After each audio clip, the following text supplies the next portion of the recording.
discutir o nosso assunto sem mais delongas, né? A disciplina de hoje é o nosso assunto da disciplina de GPS, né? Gestão de projeto de software. Nosso segundo encontro será papéis do projeto e o estudo de caso. Então, os papéis que são desempenhados no projeto, né, no desenvolvimento, na criação e evolução do projeto, tá? E um estudo de caso que trata justamente desse assunto, tá bom? Esse estudo de caso, ele fala de coisas da aula passada e dessa aula. Portanto, é imprescindível que vocês tenham por perto aí o PDF da aula passada, tá? Vamos lá?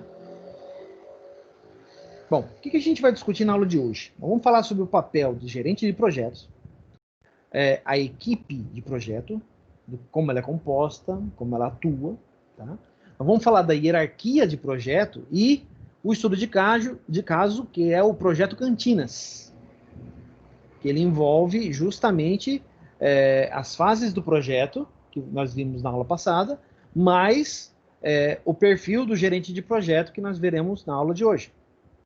Então, para participar do estudo de caso, a pessoa tem que estar antenada no que a gente está falando, tá bom?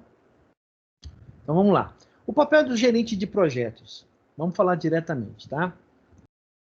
Pessoal, tá todo mundo vendo a projeção? Não, né? Pessoal? Aqui não tá aparecendo, professor. Não? Puxa vida.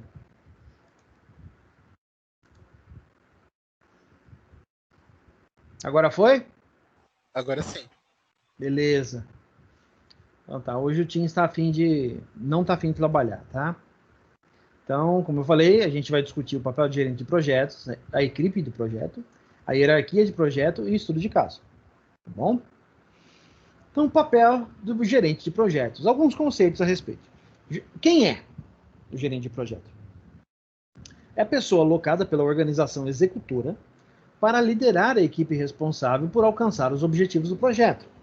Essa pessoa, geralmente é uma pessoa da área, tá? É alguém envolvido da área de TI ou com larga experiência no desenvolvimento de projetos através do PMBOK, certo?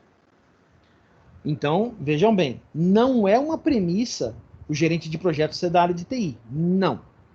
A premissa é que ou ele seja da área, ou ele tenha larga experiência no desenvolvimento de projeto em PMBOK. Um gerente de projetos da área de TI, ele obrigatoriamente tem que ter certo conhecimento em PMBOK. Por que eu estou falando isso? Porque nós temos alguns casos de gerentes de projeto que não são da área, tá? E desenvolvem o projeto de maneira excepcional, tá? É o caso, por exemplo, daquele colega que eu falei na aula passada, né? Ele veio da área de alimentícios e estava tocando um projeto de segurança da informação. Ele não tem nada a ver com a área de TI, certo? Então, são duas situações bem distintas, tá? Ou esse gerente ele é da área de TI e tem conhecimento na gestão em PMBOK, ou é um especialista em PMBOK. Um gerente de software, né, um gerente de projeto de software, especializado em PMBOK, com certificação PMI e tudo mais, tá? O papel do gerente de projetos é diferente de um gerente funcional ou gerente de operações. Então, o gerente de projetos ele não é a mesma coisa de um gerente de setor, tá? Ou de um gerente operacional de uma área de infraestrutura, por exemplo, de uma área de logística, coisas assim. Não. Essas pessoas, geralmente, a formação delas é em administração. Tá? O gerente de projetos em TI, ele se encaixa naquelas duas situações que eu coloquei. Beleza? Normalmente, o gerente funcional se concentra em proporcionar a supervisão de gerenciamento de uma unidade funcional, como, por exemplo, vamos dizer assim, um exemplo funcional, tá? Por exemplo, o gerente de frota, de uma empresa transportadora. Tá? O gerente da frota é a pessoa responsável pela administração e manutenção dos equipamentos da frota. Aí eu estou falando de caminhões, ônibus, táxis, etc. Tá? E os gerentes de operações são responsáveis pela eficiência das operações de negócios. Por exemplo, o gerente financeiro, o gerente contábil, o gerente administrativo, certo? Então, uma coisa não tem nada a ver com a outra. São áreas distintas, tá? Muito bem. As competências. O que esse cara tem que ter? O que esse gerente de projetos em TI, ele tem que... Quais são as competências, os conhecimentos que ele tem que ter para desempenhar bem a tarefa dele, tá? Primeiro, conhecimento. Competência que o gerente de projetos precisa possuir para gerir com excelência os projetos. Ele tem que saber do que se trata o projeto. Ele tem que conhecer o projeto, mas ele não precisa ser da área, né? Como eu expliquei para vocês. Por exemplo, se é um projeto, como o do meu colega, né, na época, era um projeto de segurança da informação, ele tem que conhecer segurança da informação, não ser um especialista. Certo? O desempenho. Refere-se à capacidade do gerente de projetos de fazer ou realizar a aplicação do seu conhecimento em gerenciamento de projetos. Então, o cara tem que desempenhar as atividades e tarefas dele com primazia, com excelência. Tá? Caso contrário, você vai ter um gerente de projetos que não consegue exercer o cargo que tem. E a competência pessoal, que segundo o PMBOK, refere-se ao comportamento do gerente de projetos na execução do projeto ou atividade relacionada. A efetividade pessoal abrange, olha só, as características do cara, né? Atitudes, principal característica de personalidade e liderança, que fornecem a habilidade de guiar a equipe do projeto, ao mesmo tempo em que atingem objetivos e equilibram as restrições do mesmo. Lembra que eu já falei para vocês várias vezes, né, que existe uma diferença muito, muito grande entre você ser chefe e ser líder? O chefe, ele dá ordens, certo? Ele dá ordens, ele dá comandos, ele distribui tarefas. Ele não participa da execução. Não. Ele tem uma postura de chefia, né? Ele tem uma postura de supremacia perante os seus subordinados. O líder, não. O líder, ele participa da execução do projeto. Ele intervém de maneira conclusiva durante a realização de várias tarefas. Em alguns casos, a participação do gerente é fundamental para a boa execução de uma tarefa. Vamos dar um exemplo.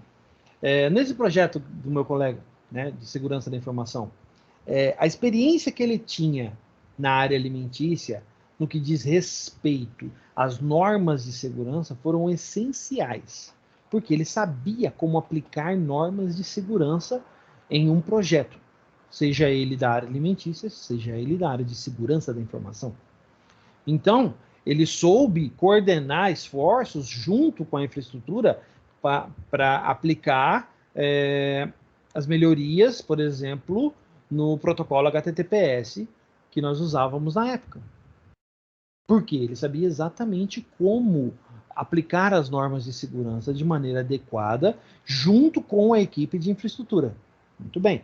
Isso é um líder. Um chefe mandaria a equipe de infraestrutura fazer e não estaria nem aí para normativas de segurança ou qualquer coisa do gênero. Existe uma máxima na área de TI que fala o seguinte: o chefe fala, vai lá e faz. O líder fala, vamos lá e vamos fazer. Perceberam a diferença? Vamos em frente. A equipe de projeto. Então, nós temos a figura do gerente, que é o cara que está por cima, né? Ele lidera a equipe na execução do projeto. Ele participa diretamente dessa execução. Muito bem. E quem é essa equipe de projetos? Vamos dar uma analisada nela. Ó, Para montar uma equipe de projetos que fará parte do projeto de software, será preciso estar atento aos mínimos detalhes, entender que cada pessoa é diferente na sua personalidade, tentar usar e atribuir funções de acordo com as que mais se aproximam das suas habilidades, conhecimentos técnicos e ambições. Então, ser um gerente de projeto está muito mais ligado a entender a psique humana e comportamental dos seus liderados. Então, o gerente de projeto não é apenas aquela pessoa que vai liderar, que vai executar, tem conhecimento técnico para aplicação de normas, etc, etc. Não. Ele também tem a empatia, o bom relacionamento, e geralmente ele atua como bombeiro, tá? Nas equipes de desenvolvimento de projeto. Por quê? Senhores, são pessoas, são seres humanos. E nós, seres humanos, temos o péssimo hábito de sermos intransigentes e, com o perdão da palavra, cabeças duras. Sim, nós não aceitamos muito bem críticas, né? São poucas as pessoas que aceitam uma crítica, que enxergam uma crítica de forma construtiva, né?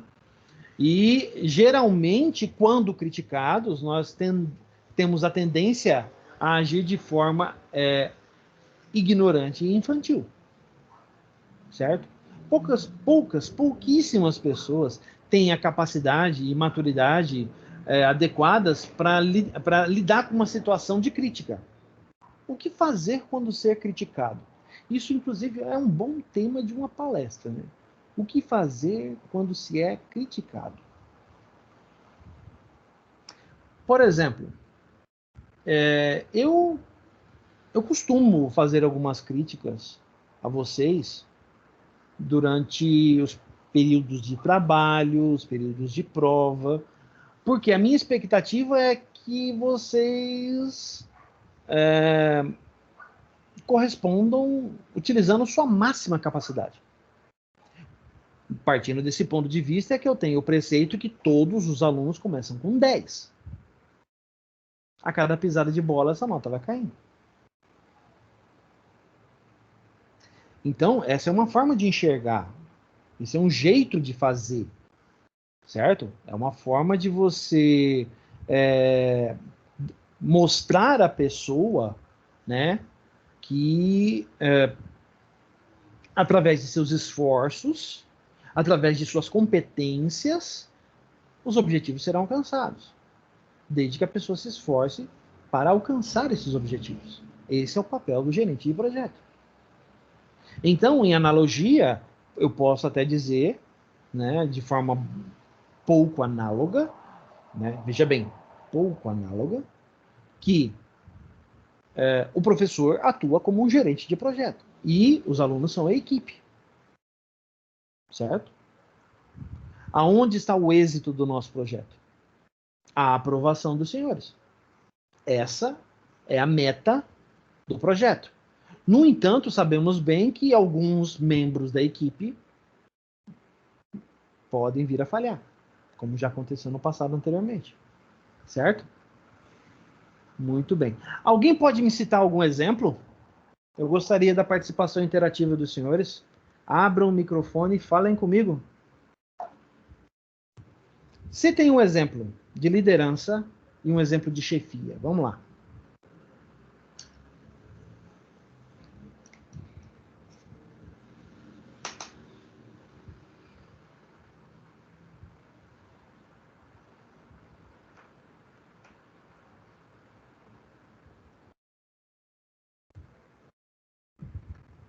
Senhores, terei que escolher vítimas?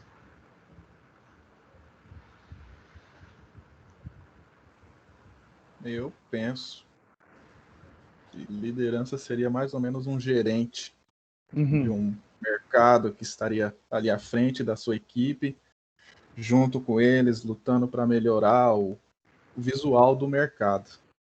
O chefe seria aquele que quer o retorno desse mercado em custos financeiros, não quer saber o que seja, o que está acontecendo, o que vai. Simplesmente ele quer o retorno financeiro. Se tiver que mandar embora, manda. Se tiver que contratar, contrata. Para mim, não interessa. Eu quero o meu recurso financeiro, seja o que for. Um excelente exemplo, Fernando. Muito bom. Excelente exemplo. É bem isso mesmo. Alguém mais pode citar outro exemplo aí? O Fernando deu um exemplo espetacular. Vamos lá? Quem mais? Não quero escolher vítimas. Não me forcem a ser Thanos.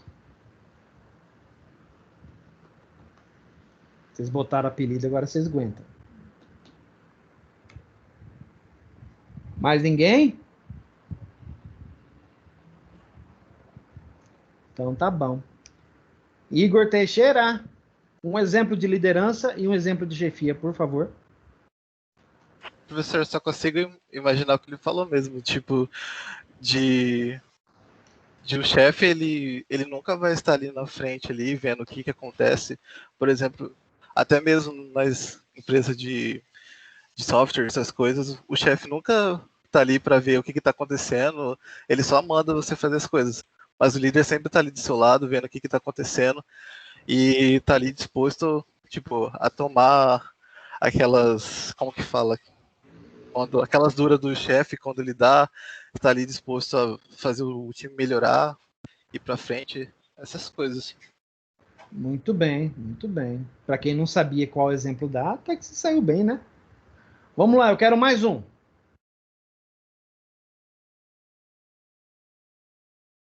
Vamos lá, gente. Eu não quero estalar os dedos. Eu penso assim, o chefe, ele tem um negócio que ele quer colocar no mercado, uma visão de negócio e um retorno financeiro.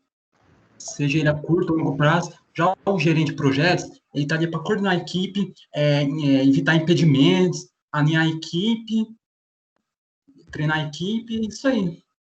Bom. No que puder. Muito sob bom. A orientação do chefe dele. Isso mesmo, Igor. Muito bem. É isso mesmo, gente. Existe uma diferença sutil, porém muito visível entre liderança e chefia. E eu percebi que vocês já conseguiram entender esse modelo. Então vamos discutir agora os formatos dessa equipe. Nós temos 3 formatos, tá? Nós temos o modelo funcional, o modelo força-tarefa e o modelo matricial, sendo deles o matricial mais complexo. E provavelmente aquele que vocês já viram funcionando por aí, tá? Vamos dar uma olhada. Primeiro, o modelo funcional. São formadas equipes, né, em funções primárias como engenharia, marketing, finanças, entre outros. São impulsionados pelas funções e são geridas pelo gerente funcional. Olha só, gerente funcional. O modelo funcional modelo funcional geralmente não é indicado para a gestão de projetos. Olha aí, ó, para nós não serve. Pois oferece gestão, o que favorece a competência técnica. Para dar certo, o modelo deveria ser gerenciado por alguém subordinado ao executivo-chefe, com poder sobre os gerentes funcionais. Então, veja só, nós estamos lidando com um tipo de equipe que geralmente trabalha com competências técnicas. O que seriam essas competências técnicas? Vamos supor uma equipe multidisciplinar formada por engenheiros, por especialistas em marketing, finanças, como está o exemplo aqui, tá? É uma equipe multidisciplinar, certo? Cada um destes contém o conhecimento e a competência necessária para lidar. O gerente, nesse caso, deveria ser uma pessoa que entendesse da parte funcional da equipe. Muito bem. Partindo deste princípio, esta equipe não estaria ligada a projetos de TI.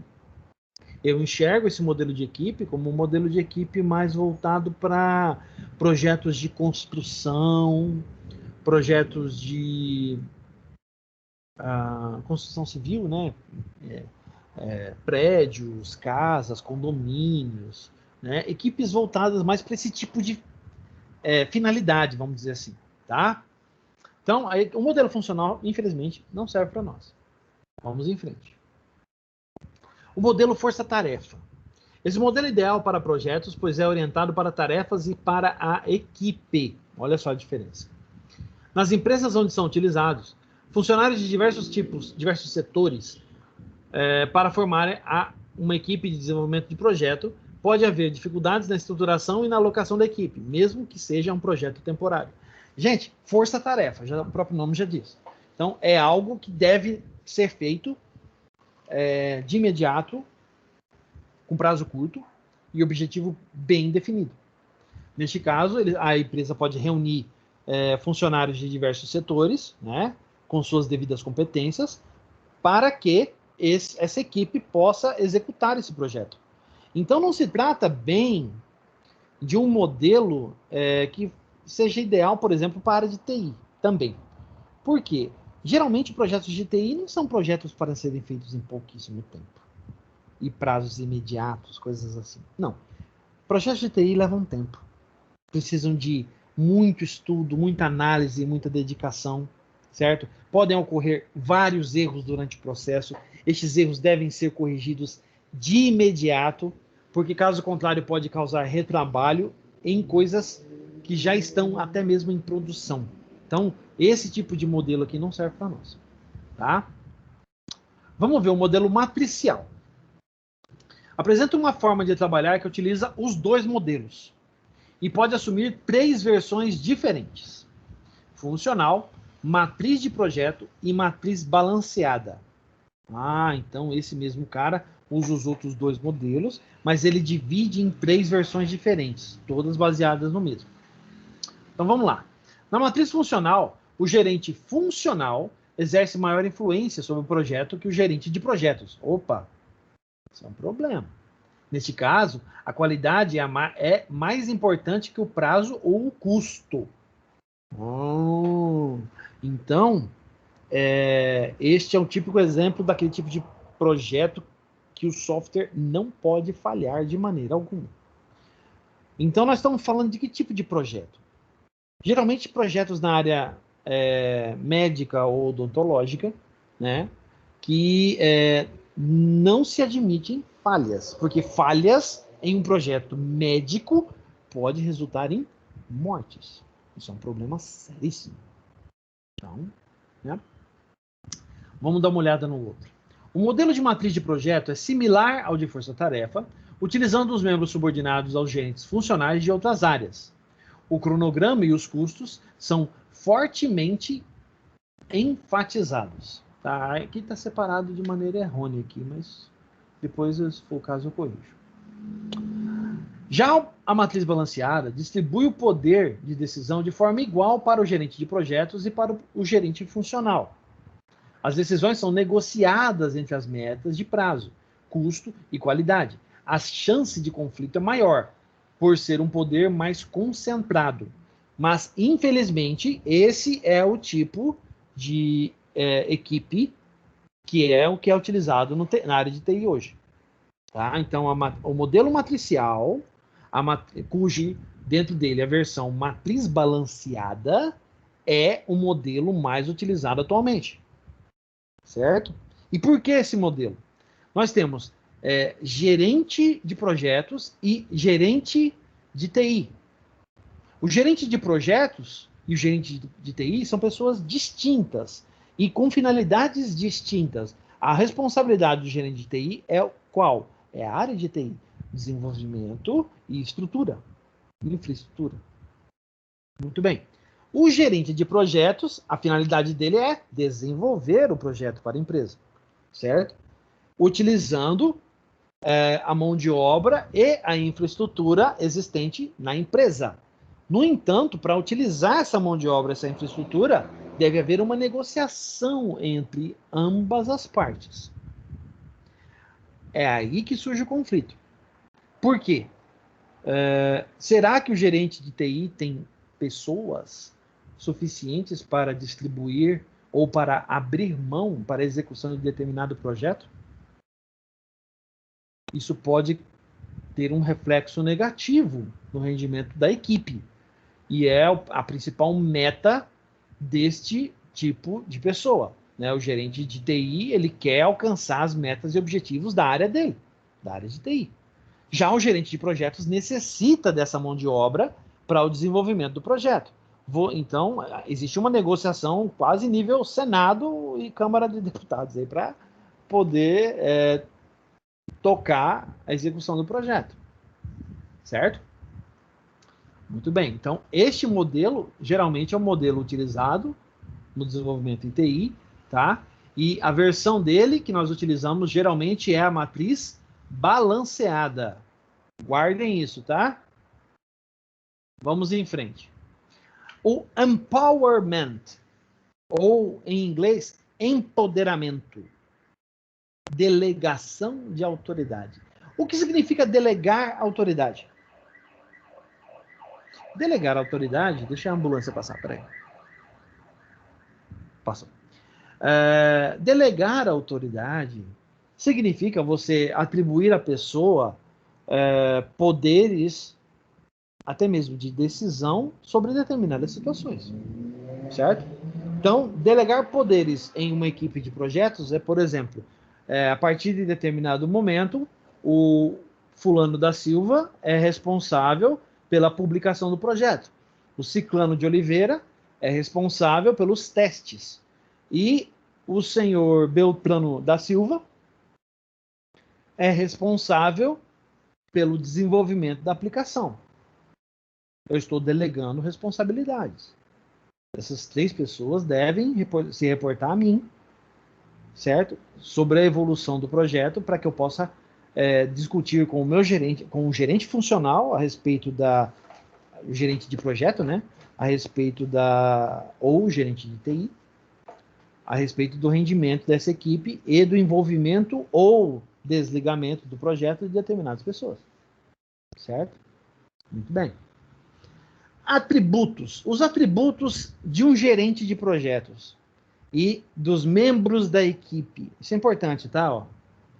Atributos. Os principais. Perseverança, persistência.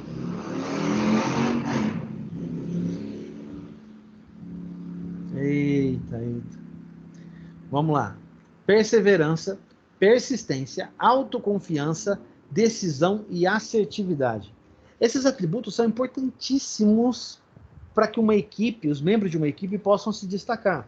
Então, senhores, atuando como gerentes de projeto, vocês devem enxergar esses atributos para que vocês possam executar a delegação de autoridade para essas pessoas.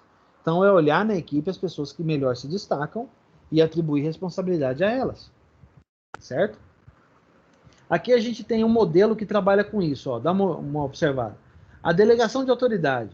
Geralmente, ao delegar autoridade à pessoa, você acaba causando motivação de projeto. Certo? A partir da motivação, as pessoas tendem a ter uma eficácia maior nas tarefas, visando justamente a qualidade e o sucesso do projeto. No entanto, a delegação ela pode também visar justamente a qualidade e o sucesso. Então, vejam só, é mais um exercício de humanas do que um exercício de exatas.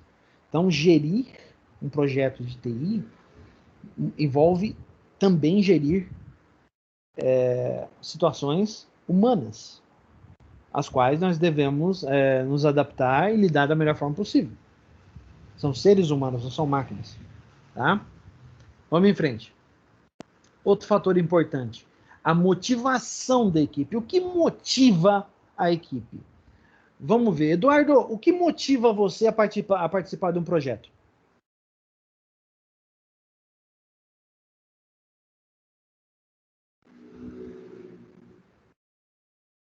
Eduardo? Está vivo?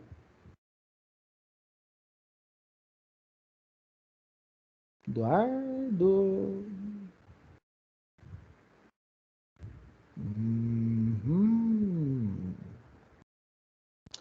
Muito bem. Primeira vítima a levar um ponto negativo.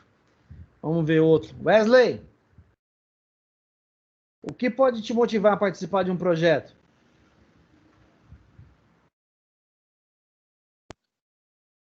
Oi, professor, estou aqui. O que pode te motivar a participar de um projeto, Wesley? Os desafios, né, professor? Aham. Pode ter naquele projeto ali. Uhum. Aprender, né, as coisas que os superiores possam passar, né, para mim. E a experiência, né? Muito bem, boa resposta, gostei. Vamos ver quem mais. Matheus? Obrigado, Wesley. Não. Matheus, o que te motiva a participar de projeto, meu caro? Se é alguma coisa que eu tenho interesse, que eu goste, o que eu vou receber. Uhum. Mas o que eu realmente, se é alguma coisa que eu realmente goste mesmo de fazer. Entendi. Muito bem. Algo que te agrade, algo que te Sim. apeteça, vamos dizer assim. Entendi. Sim. Beleza. Wagner, o que pode te motivar a participar de um projeto? Na parte do projeto, eu acho que o que mais influencia para mim é o ambiente onde que eu estou fazendo o trabalho, porque daqui se eu estiver confortável, essas partes aí, o trabalho vai começar a fluir bem melhor e também vai sair um resultado melhor. Entendi. Legal, gostei. Boa resposta, tá? Muito bom. Vamos dar uma olhada, então, aqui. O que pode estar relacionado à motivação? Vocês, na posição de gerente de projetos, vocês podem enfatizar essas motivações para a equipe, tá? E geralmente são coisas que as pessoas, elas apetecem, né? Como eu falei para o Matheus, a participar do projeto, tá? Então, vamos lá. Ganhos pessoais. Mostre aos membros da equipe o que eles têm a ganhar. Então, quando fala ganho pessoal, ele não está falando de ganho monetário, ele está falando além disso, como vocês mesmos colocaram. Você tem ganho intelectual, você tem ganho profissional, né, a experiência que você vai alcançar nessa situação. Lógico, também a parte monetária. É óbvio, né? A gente não vai trabalhar de graça, né? A empresa, mostre à equipe que o projeto significa para a empresa. Então, qual vai ser o ganho que a empresa vai ter em cima daquilo? Qual vai ser o destaque que a empresa vai ter através do desenvolvimento desse projeto? Se for algo muito interessante realmente, a empresa pode crescer muito no mercado. E isso reflete diretamente no seu currículo. Inovação. Mostre à equipe o porquê isso é empolgante. A participação em um projeto, e se o projeto realmente for algo essencial para a empresa, for algo inovador, pode facilitar a participação de pessoas que se empolguem com a ideia. Mas o trabalho de demonstrar isso é exclusividade do gerente de projetos, tá? E a valorização. Mostra aos membros da equipe a importância de cada um. Você valorizar as pessoas pelo seu conhecimento, pela sua expertise. O nome disso, meus caros, é meritocracia, tá? E nós vivemos em um mundo em que a meritocracia está se tornando cada dia mais importante e fundamental em nossas vidas. Certo? Não sei se vocês repararam recentemente, têm acompanhado nos jornais, as mudanças que estão sendo propostas para a carreira de serviço público. Uma das mudanças fundamentais é a adoção de meritocracia. Tá? Por quê? O que é a meritocracia, se não a valorização através dos seus méritos?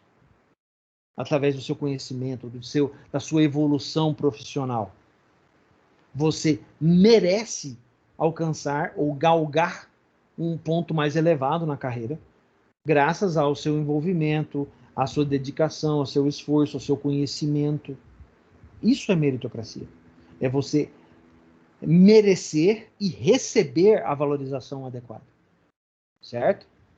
Inclusive, hoje, o ministro do STF, o Dias Toffoli, ele é presidente, né, do STF, ele vai sair da presidência, e hoje ele estava falando muito sobre isso, justamente no início da carreira da jurisprudência, que os juízes, eles têm uma evolução muito pouco significante no início da carreira, mas que de um determinado ponto para frente, esses magistrados costumam se destacar mais, costumam receber mais, tal. Então leva muito tempo para a pessoa alcançar um ponto em que aquilo realmente que ela faz se torne realmente empolgante. É difícil até mesmo de acreditar, visto que a área da justiça brasileira é uma área que é uma das que mais movimenta, né, a questão financeira do país. Né? Eles ganham muito bem.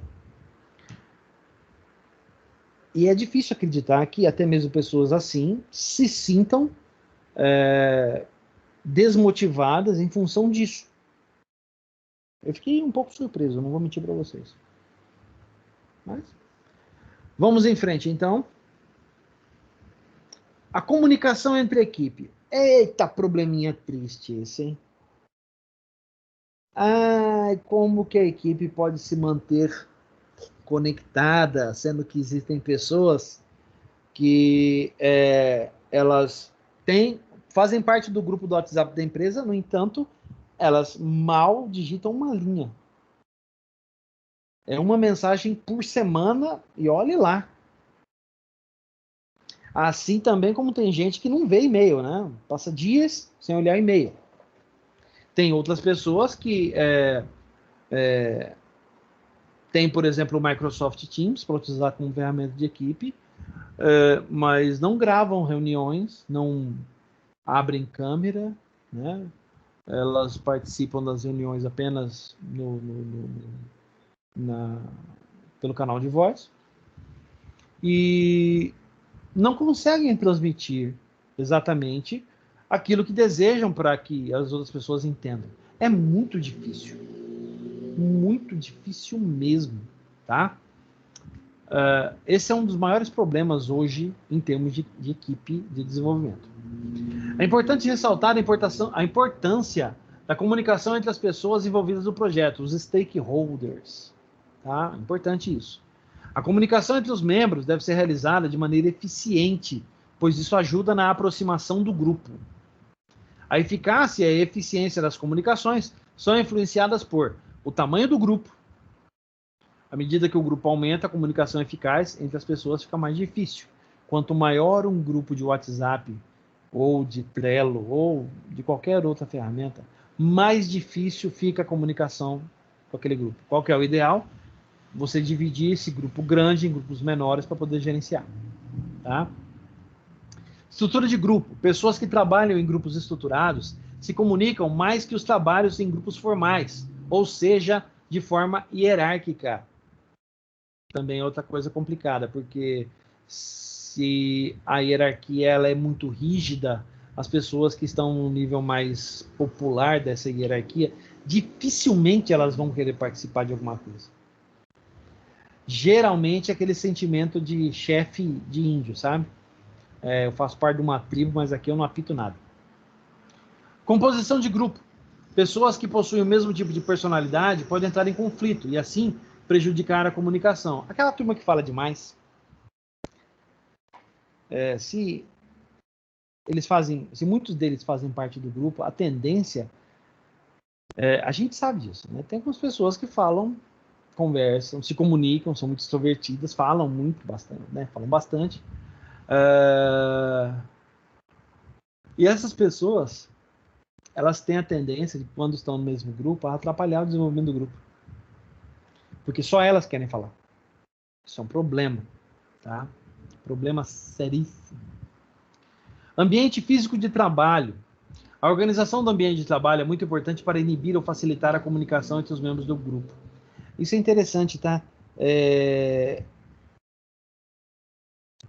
A disposição das mesas em uma sala de trabalho pode afetar diretamente o rendimento da equipe. Diretamente. Qual é o certo? Qual a disposição correta? Qual a mais adequada? Geralmente, os gerentes de projeto, eles gostam de fazer a disposição em U. A disposição das mesas em formato da letra U. Sendo que o gerente de projeto se senta mais ao fundo e os outros sentam em suas mesas de frente para o centro. Assim como o gerente de projeto também. Então, tem o formato da letra U, só que todo mundo aponta para dentro dessa letra U. Certo? E por que isso? Para que as pessoas possam ter contato visual. Para que, por exemplo, durante reuniões, as pessoas não precisam se deslocar muito do seu local, do seu ambiente de trabalho. Isso deixa um ambiente de trabalho mais cooperativo, vamos dizer assim. Tá? É diferente de uma disposição, por exemplo, em sala de aula. Vocês se lembram bem que quando eu dou aula presencial, eu costumo mexer na disposição da sala, né? Quem já fez algumas disciplinas comigo presencial, não em laboratório. No laboratório não dá para fazer isso, é óbvio. Mas em sala de aula eu costumo mexer na disposição. Eu troco as pessoas de lugar, eu mudo as pessoas de lugar, eu faço muito isso. E por quê? Na hora da prova. Oi? Na hora da prova? Não, na hora da prova não tem como fazer isso. Mas, por exemplo, em sala de aula eu já fiz algumas coisas desse tipo. Tipo, por exemplo, os calouros no primeiro semestre, eles tiveram aula comigo com gestão de tecnologia. Acho que é gestão de tecnologia.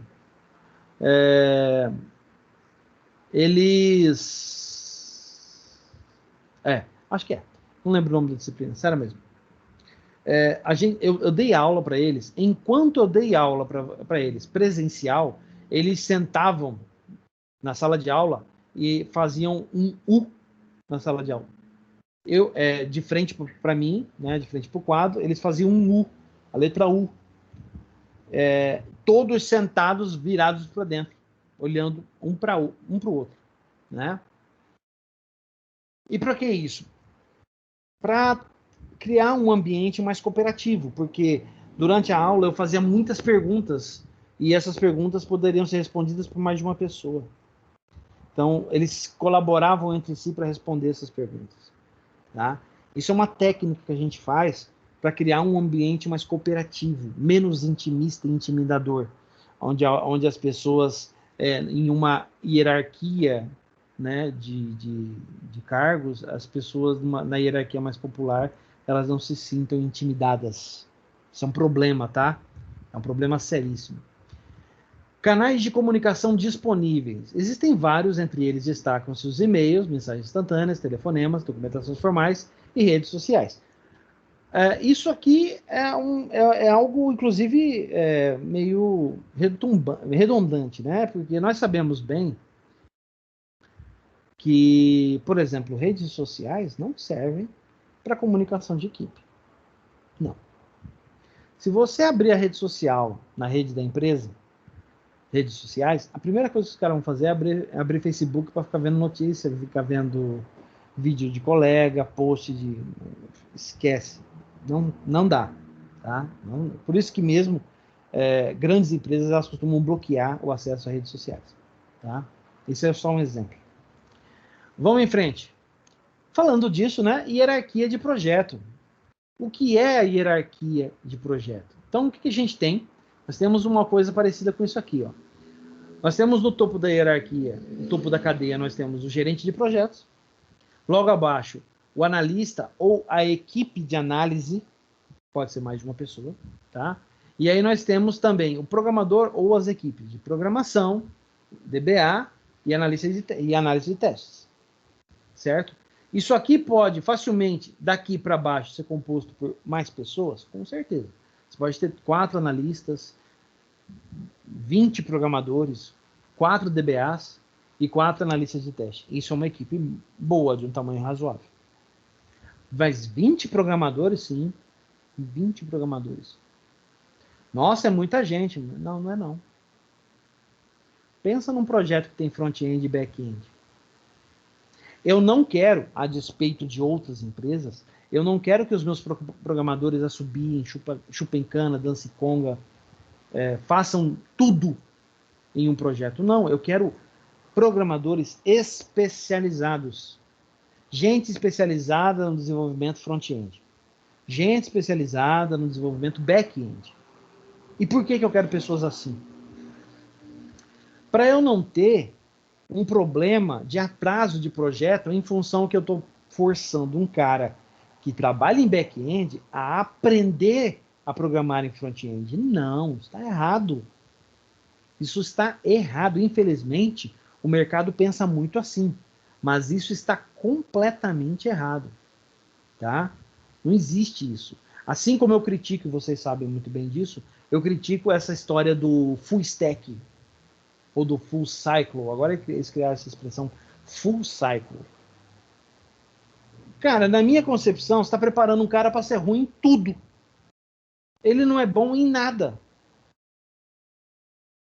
Um especialista em programação front-end é um cara que sabe programar front-end. Ele pode até conhecer alguma coisa do back-end, mas a especialidade dele é aquela, e a expertise que você, como gerente de projetos, tem que investir é essa expertise. Esse cara é bom em web, esse cara é bom em HTML e JavaScript, esse cara é bom em CSS. Eu vou investir nesse cara para ter um retorno. E não forçar esse cara a aprender a programar em Java. Back-end, você está gastando, você está queimando seu cartucho. Você está desperdiçando mão de obra. Isso é uma falha seríssima. Seríssima. Tendência fortíssima a desmotivação e, consequentemente, desligamento de funcionário. Entenderam? Vamos em frente. Vamos analisar alguns casos, né? O gerente, a gente já está falando sobre ele, né? Esse é o seu papel. Montar a equipe, preparar o termo de abertura, que faz parte do grupo de processos do projeto, seguir de forma eficiente o ciclo de vida e não perder o foco no escopo do projeto. Esse é o trabalho dele. Muito bem. Além disso, fazer a comunicação entre os envolvidos, e isso inclui o patrocinador, aquele que atende financeiramente o projeto e acompanha se o custo planejado irá suprir a sua execução. Então, o sponsor, né? O patrocinador do projeto. A equipe de desenvolvimento, os fornecedores, quando necessário, eu estou falando dos stakeholders, né? E outras pessoas de caráter indireto, aqueles que participam indiretamente do projeto. Beleza?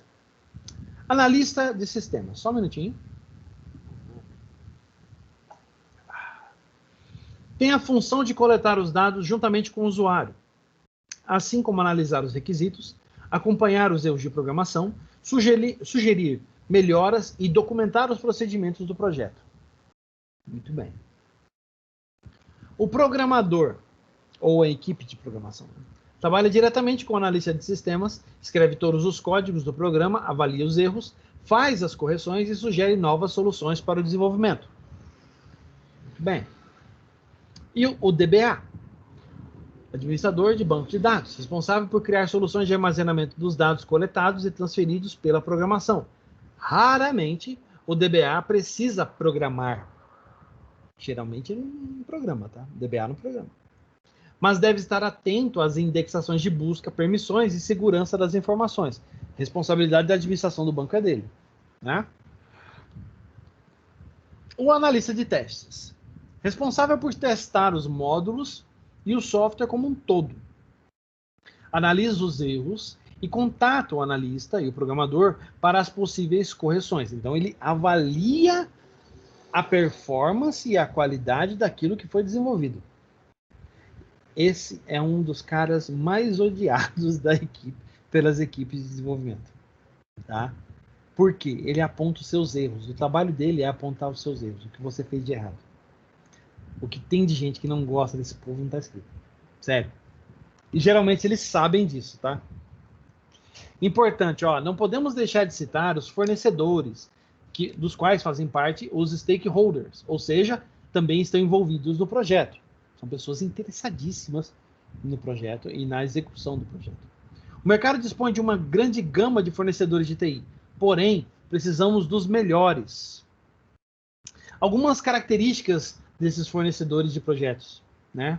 Habilidade de completar o escopo do projeto dentro da programação. Opa, você programou um prazo de entrega do projeto. Se esse cara pôde fornecer todo o material disponível, toda a expertise necessária durante esse período, ele é um excelente fornecedor. Tá? Atendimento e satisfação do cliente. Não preciso nem falar, né? Prova de conhecimento da equipe do projeto. Experiência e certificação. Essencial. Tempo adequado para se concentrar no projeto. De preferência para não ter ninguém atrapalhando. Tá? Interesse verdadeiro no sucesso da sua empresa e do seu projeto. O cara realmente está interessado que aquilo aconteça, que aquilo evolua, né? E um preço justo para concluir os trabalhos. Então, essas são algumas características que devem ser atendidas pelos stakeholders, as pessoas que estão envolvidas, né? Os fornecedores do projeto. Beleza? Vamos em frente. Agora a gente vai entrar no nosso estudo de caso. Agora que a porca estava no seu rabo. Gente, o que eu falei sobre o estudo de caso? Estudo de caso vai ter de vez em quando as nossas aulas, e ele é uma avaliação prévia. Olha só, um exercício, tá? Um exercício que deve ser realizado. Este primeiro, inclusive, eu ainda estou decidindo se eu vou deixar vocês fazerem para entregar depois junto com o relatório. Tá? Tô pensando nisso. Talvez a gente faça isso. Vamos ver. Hoje é sexta-feira, eu não quero perturbar muito a cabeça de vocês com isso. Vamos dar uma olhada o que esse estudo de caso nos diz, tá? Vamos lá, apresentação dele. Nesse estudo de caso, vamos analisar uma situação profissional. O caso do senhor Roberto, que é mantenedor de uma rede de cantinas universitárias e administra o seu negócio em família, juntamente com sua filha Débora e sua esposa Marisa. Então, estamos tratando de uma empresa familiar. Um dos piores tipos que tem para a gente trabalhar. Vamos lá.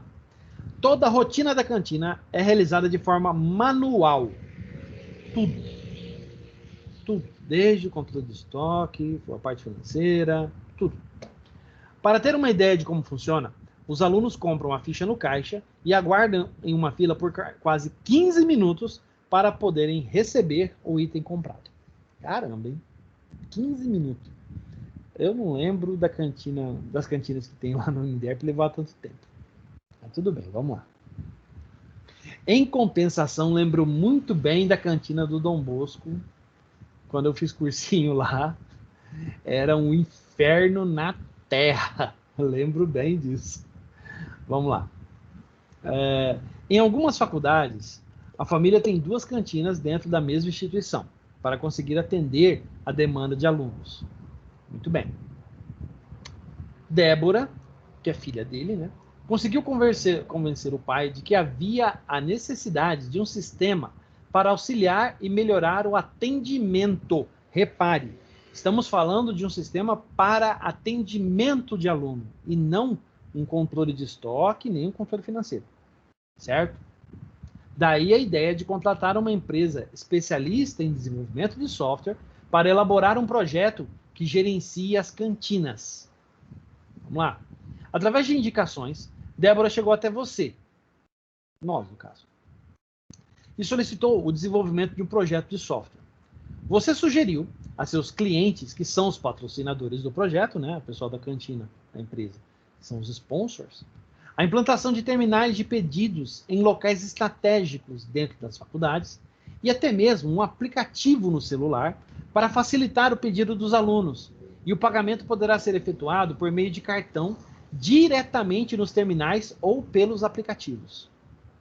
Beleza. Muito bem, agora vem a nossa parte. O que faremos?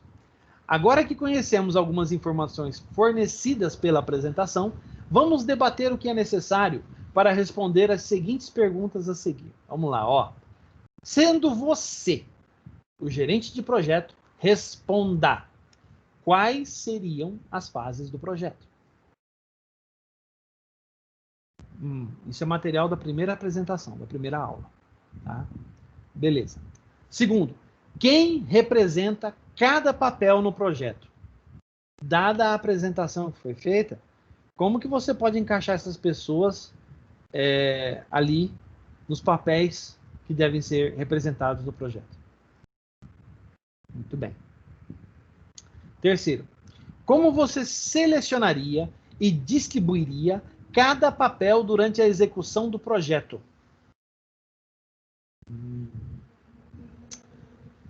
Quarta e última. Também é da primeira aula. Como seria o esboço do termo de abertura? Então, vamos lá. Inicialmente, vamos debater um pouco aqui, pessoal. Como eu falei para vocês, esses estudos de caso, eles são feitos para que a gente possa analisar o que a gente aprendeu até agora e encaixar todo esse aprendizado dentro do modelo de estudo de caso. Certo? Então, a primeira e a última perguntas são da primeira apresentação. A segunda e a terceira são desta apresentação. São coisas que nós vimos agora. Como eu sei que teve gente que chegou depois, eu não vou cobrar muito isso aí. Certo? O que eu quero que vocês façam? Eu quero que vocês observem bem o que foi discutido, o que foi alinhado, e eu quero que vocês respondam essas perguntas. Observando o material da aula anterior, e se for necessário, até fazendo alguma pesquisa na internet a respeito de algo que, porventura, vocês possam ter alguma dúvida. Isso, se, claro, não quiserem perguntar para mim. Certo? Alguma dúvida sobre o estudo de caso, gente?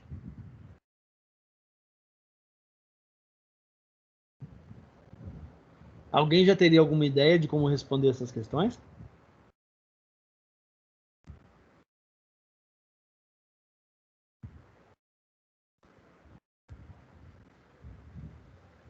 Enquanto vocês pensam um pouco aí a respeito do estudo de caso e dessas questões aí, e se caso surgir alguma pergunta, eu vou mexer um pouquinho aqui no nosso material de aula, tá?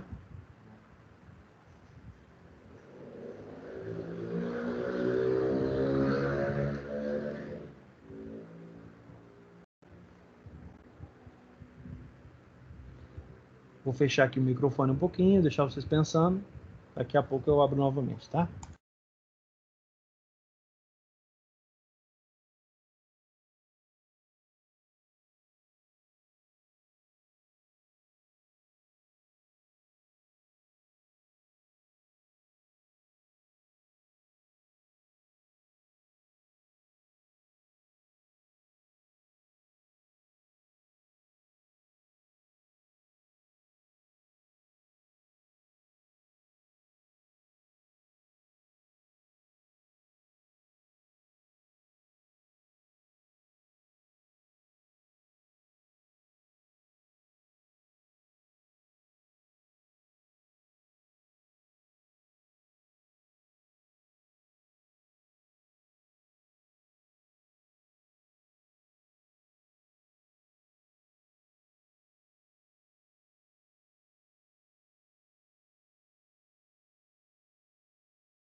E aí, pessoal? Alguém tem alguma questão, alguma pergunta para fazer sobre o estudo de caso? Pensar em alguma coisa?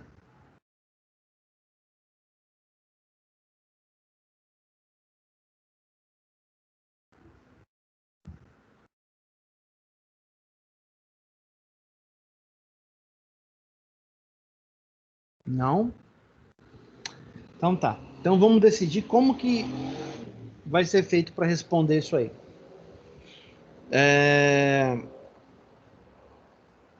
eu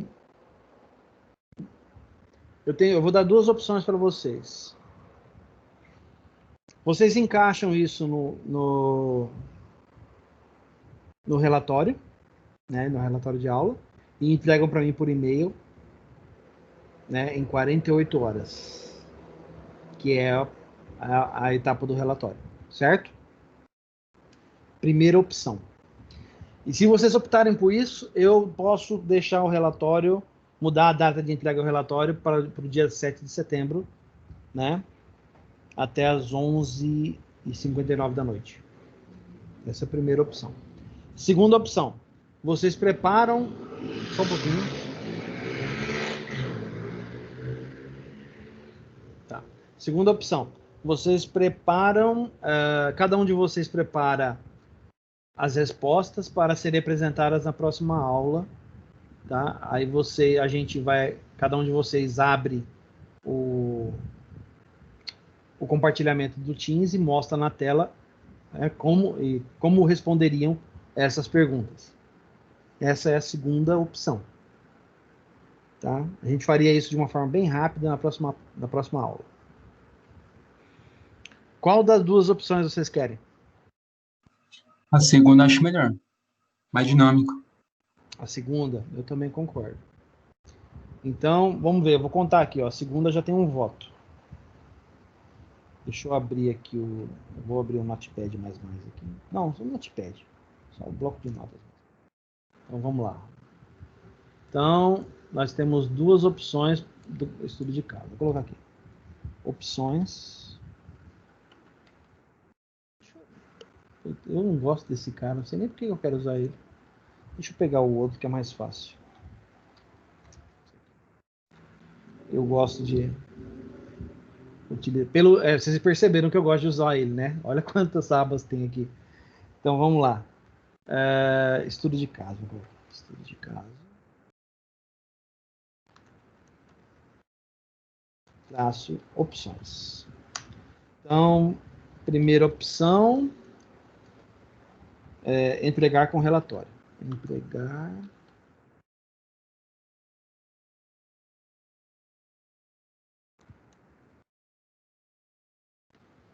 Segunda opção. Apresentar na próxima aula. Isso valeria ponto, tá, gente? Não se esqueçam que eu sou dono de dar atividade valendo ponto, né? Então vamos lá. Apresentar já tem um voto.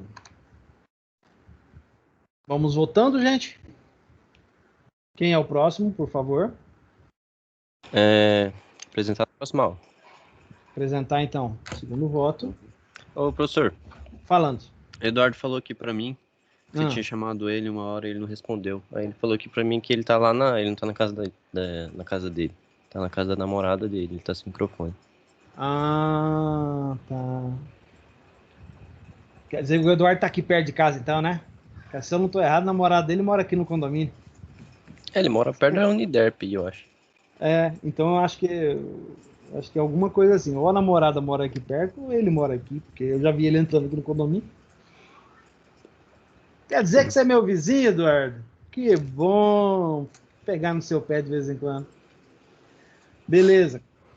Eduardo Gaúcho? Não entendi, repete. O Eduardo Gaúcho? Não, eu acho que esse Eduardo aqui não é o Gaúcho, não.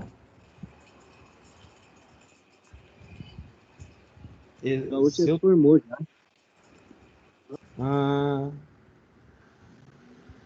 Já formou, né, o Eduardo, né? Já, o Gaúcho se formou. É verdade. Eu tava na banca dele. É verdade, o Wesley tem razão. Eu tava na banca dele. Lembrei agora. Deu graças a Deus que formou. E aí? O que mais, gente? Tem 2 votos aqui a 0, hein? O Igor, ele falou que... Opção 2 também. 2. O Eduardo, né? Não, o Igor. Igor falou aqui também. 3. Eu voto na 1. Na 1? Beleza. Tá 3-1 por enquanto. Vamos lá, tem 9 pessoas aqui, tem que sair isso aí, gente. Só tem 4 votos até agora. É na próxima aula. E... Bora deixar 7-1, Brasil e Alemanha. Ai, meu Deus do céu. E aí? Só tem 5 votos. Tá faltando 4 votos aqui. Vamos lá. Ô, Eduardo, fala pro Anderson aí o que você quer. Próxima aula, professor. Próxima aula, Fernando. 5. Perfeito. O Paulo chegando agora. Ó, beleza. Fala, Everton. Próxima aula. Próxima aula não vai precisar de nada físico, não, né? É só apresentar. É só apresentar. É abrir, é compartilhar aqui no Teams e mostrar o que você fez. Pode fazer no Word, no Notepad++, onde você quiser. Próxima Beleza? aula. Então. Próxima aula. 6. O Eduardo falou para a próxima aula também. 7. Perfeito. Aí, 7-1. Quem dá mais? Quem dá mais? Nossa, já ganhou de lavada, né? Não vamos querer... Ué, caiu, Everton? Não, acho que ele entrou. Eu tô trocando do celular pro Note. Ah, beleza. Show de bola.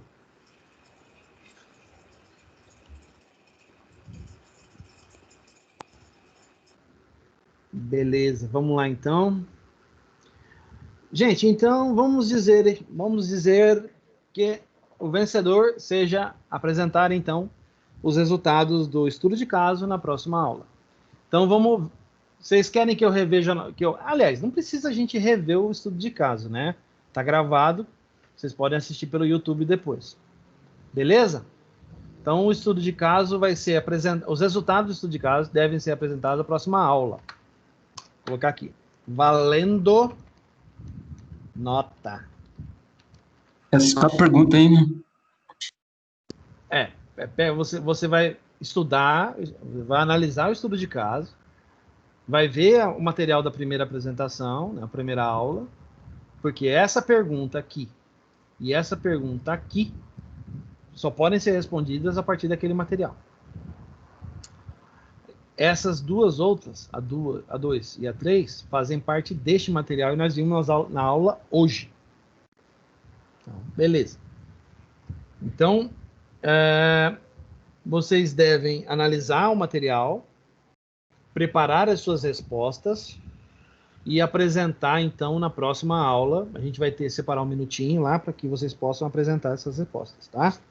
Não é uma banca examinadora de projeto, não é nada disso. É simplesmente vocês respondendo a respeito de um estudo de caso, fazendo uma análise, né? Atribuindo resposta, e eu vou avaliar o resultado final, tá? Para atribuir nota para vocês. Beleza? Então, mais uma atividade valendo nota para ajudar vocês depois. Apenas um comentário. Eu vou fazer esse comentário daqui a pouco. Beleza. Alguma dúvida sobre isso, gente? Quem chegou agora pode assistir o vídeo depois para entender o que tem que ser feito. Tá bom? Então vamos lá. A Chloe. Estamos chegando ao final da nossa aula. A Chloe traz boas notícias. Baseado nas experiências desta aula, escreva seu relatório, assinalando sua experiência ao compreender do que trata os seguintes tópicos. Olha só. Através do seu ponto de vista, fale sobre o papel do gerente de projetos, quais suas competências e obrigações. Então, nós falamos muito sobre o papel desempenhado pelo gerente de projeto e quais as qualidades, quais as obrigações, as competências que ele tem que ter para ser um bom gerente de projeto. Então, beleza. Então, através do ponto de vista de vocês, eu quero que vocês analisem e me deem essa resposta. Tá? Segundo, fale sobre a hierarquia de projetos e os diversos papéis da equipe de projeto. Então, vocês vão olhar lá na hierarquia, como é composta essa hierarquia, quais são os papéis na hierarquia de projetos e, utilizando suas palavras, vocês vão explicar aquilo lá. Tá? O que vocês entendem a respeito daquilo. Pode dar exemplo? Pode citar exemplo, Nós discutimos um pouco sobre os exemplos aqui durante a aula, tá? E pode citar outros exemplos? Com certeza, está aberto, tá? Citações, fiquem à vontade, tá bom? Prepara seu relatório, o assunto abaixo, e envie o e-mail para mim. O assunto é GPS, atividade 2020-0904. A data de hoje é ao contrário. Data de entrega deste relatório, dia 6/9/2020, até às 11h59 da noite, domingo. Beleza? Então, vocês têm 2 tarefinhas aí para serem realizadas. Primeira, a entrega do relatório. Um comentário. Gente, não mande nada em anexo. Mesmo eu avisando, mesmo muitos de vocês já sabendo, eu recebi relatório cujo texto está no anexo. Não faça isso. Tá? Quem mandou já sabe que nesse primeiro relatório já vai levar metade da nota. A partir do segundo relatório, é 0. Beleza? Onde é o local do relatório? O corpo do e-mail. Você vai colocar o endereço, o assunto que está aí na tela e vai redigir o seu texto. Escreva no Notepad++, aonde você quiser. Copia e cola no corpo do e-mail. Gente, não manda nada em anexo. Relatório, se eu receber relatórios, tá o assunto, e tiver em anexo, o que quer que seja, é 0. Beleza? A aula passada foi a aula passada. Já dei a nota, só falta lançar. Já fica sabendo. Putz, eu mantenho em anexo, sabendo que eu não podia mandar, e agora? Você vai levar metade da nota.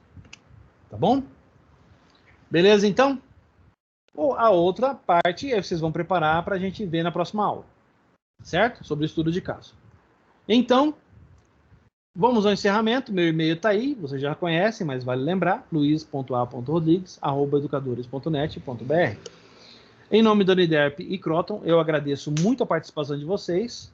Peço que vocês se cuidem, tomem extremo cuidado, tá? Não baixe a guarda. É feriado e tal, fique em casa. Não faça aglomeração. Domingo passado teve uma bagunça gigantesca aqui nessa Afonso Pena. Eu moro bem aqui do lado, né? Pelo visto, Eduardo é meu vizinho mesmo. E, gente, uma bagunça homérica nessa Afonso Pena. Cheio de gente. Vamos tomar cuidado. Vamos tomar cuidado. Até bem pouco tempo atrás, Campo Grande, o Mato Grosso do Sul e Campo Grande, principalmente, eram zona vermelha. Eu não posso colocar o pé ali na rua e voltar. Não posso fazer isso. Tá? Então, vamos tomar cuidado, vamos usar álcool gel, vamos ficar em casa, quem puder ficar em casa. Se tiver que sair, tome todos os cuidados, tá? Para que, se tudo correr bem, brevemente a gente possa se reunir, né? Estou acreditando, surgiu uma esperança das nossas aulas voltarem presenciais até a N2. Tomara que, né, o próximo bimestre seja presencial, pode ser, tomara que seja, tá? Vamos ver. Mas, de qualquer forma, vamos se cuidar, tá bom? Gente, um grande abraço, tudo de bom para vocês, fiquem com Deus e até a próxima aula, tá? Valeu! Falou. Valeu, professor. Falou. Falou, professor. Obrigado.